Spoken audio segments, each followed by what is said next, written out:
हिंदू शब्द की उत्पत्ति सिंधु नदी से हुई है, जो भारतीय उपमहाद्वीप में स्थित है।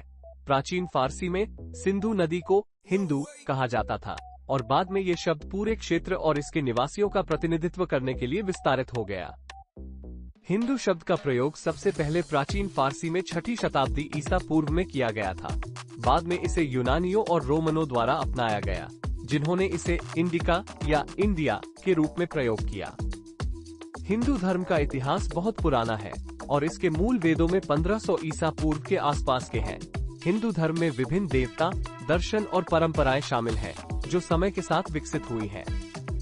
ये ध्यान रखना महत्वपूर्ण है कि हिंदू शब्द का प्रयोग मूल रूप से एक भौगोलिक शब्द के रूप में किया गया था और यह एक विशिष्ट धर्म का प्रतिनिधित्व करने के लिए बाद में विकसित हुआ। रामायण, महाभारत और पुराने राजाओं के समय में हिंदू शब्द का प्रयोग नहीं किया गया था।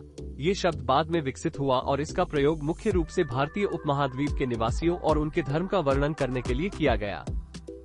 प्राचीन हिंदू ग्रंथों जैसे कि वेद, उपनिषद, रामायण और महाभारत में हिंदू शब्द का उल्लेख नहीं है।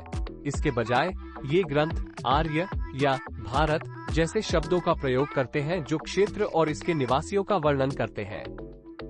हिंदू शब्द का प्रयोग सबसे पहले प्राचीन फारसी में 6ठी शताब्दी ईसा पूर्व में किया गया था, जैसा कि मैंने पहले बताया था।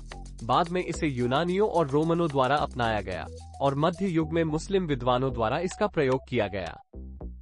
भारतीय ग्रंथों में हिंदू शब्द का प्रयोग सबसे पहले 16वीं शताब्दी में हुआ, जब मुगल साम्राज्य के दौरान इस शब्द का प्रयोग भारतीय उपमहाद्वीप के निवासियों और उनके धर्म का वर्णन करने के लिए किया गया। हिंदू शब्द का उपयोग धर्म के लिए सबसे पहले 16वीं शताब्दी में हुआ था। ये शब्द मुगल साम्राज्य के दौरान प्रयोग में आया, जब मुस्लिम विद्वानों और लेखकों ने इस शब्द का उपयोग भारतीय उपमहाद्वीप के निवासियों और उनके धर्म का वर्णन करने के लिए किया। सबसे पहले हिंदू शब्द का उपयोग धर्म के लिए करने वाले व्यक्ति थे। 1. ताबरत-ए-ताहिर 1565, एक फारसी लेखक, जिन्होंने अपनी पुस्तक ताबरत-ए-ताहिर में हिंदू शब्द का उपयोग किया। 2. अबुल फजल 1590, एक मुगल दरबारी और लेखक, जिन्होंने अपनी पुस्तक आईन-ए-अकबरी में हिंदू शब्द का उपयोग किया। 3. फ्रांसिस्को डी कसेवियर 1545, एक पुर्तगाली जेसुइट मिशनरी, जिन्होंने अपनी पत्रों में हिंदू शब्द का उपयोग किया। इन लेखकों ने हिंदू शब्द का उपयोग भारतीय उपमहाद्वीप के निवासियों और उनके धर्म का वर्णन करने के लिए किया, जो बाद में हिंदू धर्म के रूप में जाना जाने लगा।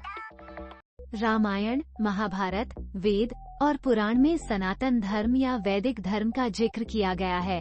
इन ग्रंथों में इस धर्म को सनातन धर्म, वैदिक धर्म, आर्य धर्म या भारतीय धर्म के नाम से पुकारा गया है। सनातन धर्म का अर्थ है शाश्वत धर्म या अनादि धर्म, जो कि हमेशा से है और हमेशा रहेगा। वैदिक धर्म का अर्थ है वेदों का धर्म, जो कि वेदों और उपनिषदों पर आधारित है। आर्य धर्म का अर्थ है आर्यों का धर्म, जो कि आर्य समाज के लोगों का धर्म है। भारतीय धर्म का अर्थ है भारत के लोगों का धर्म, जो कि भारतवर्ष में पाया जाता है। इन ग्रंथों में हिंदू शब्द का जिक्र नहीं किया गया है, क्योंकि यह शब्द बाद में प्रचलित हुआ है।